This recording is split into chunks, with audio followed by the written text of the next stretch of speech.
When is interference not interference in football?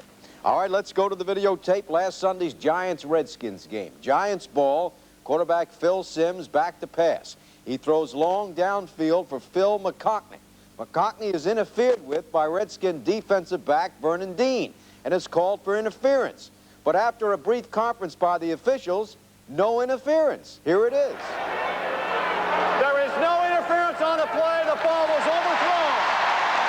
Now, how do they know the ball was overthrown? Interference is tough enough to determine without the official having to also decide whether or not a ball could have been caught or not. Change the rule. Interference is interference, regardless of whether or not a ball is overthrown.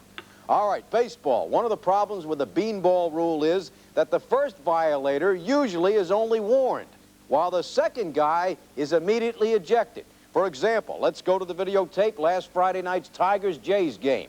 After giving up back-to-back home runs, Tigers' Jack Morris throws high to Garcia. Morris is only warned by home plate umpire Larry Young. Morris said, "Do you think I would throw at that guy?" Now, last of the seventh, when Jim Clancy throws inside to Kirk Gibson, Clancy is immediately thrown out of the game because he's the second violator.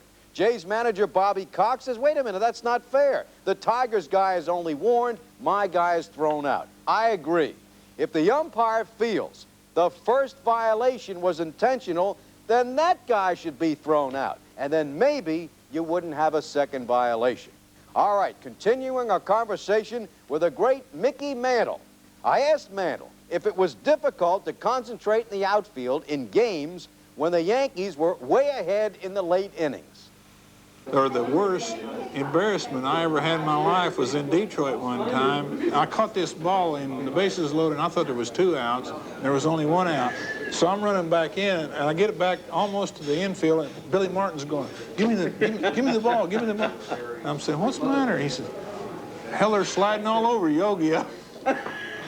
And there was only 1 out, and everybody had tagged up and was running. And it was hard for me to concentrate in games like you're talking about. It really was. I got took out of the game, too. Casey got mad and took me out of the game. He met me at first base. All right, one of the few mistakes by Mickey Mantle. All right, let's go to the videotape of the plays of the week. Here we go. First of all, the best defensive play by an infielder, Jim Gantner of the Brewers. Nice play, gets up and throws him out at first. The worst defensive play of the week, second baseman Johnny Ray of the Pirates. He says, "Give me room, I've got it, and there he goes. Looks like Bill Curtis out there.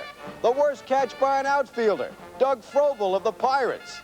The best assist by a pitcher, line drive off the shoulder of Mike Lacoste and caught by Craig Reynolds. The best flea flicker of the week, Vikings' Tommy Kramer to Alfred Anderson to Dwight Collins and the touchdown.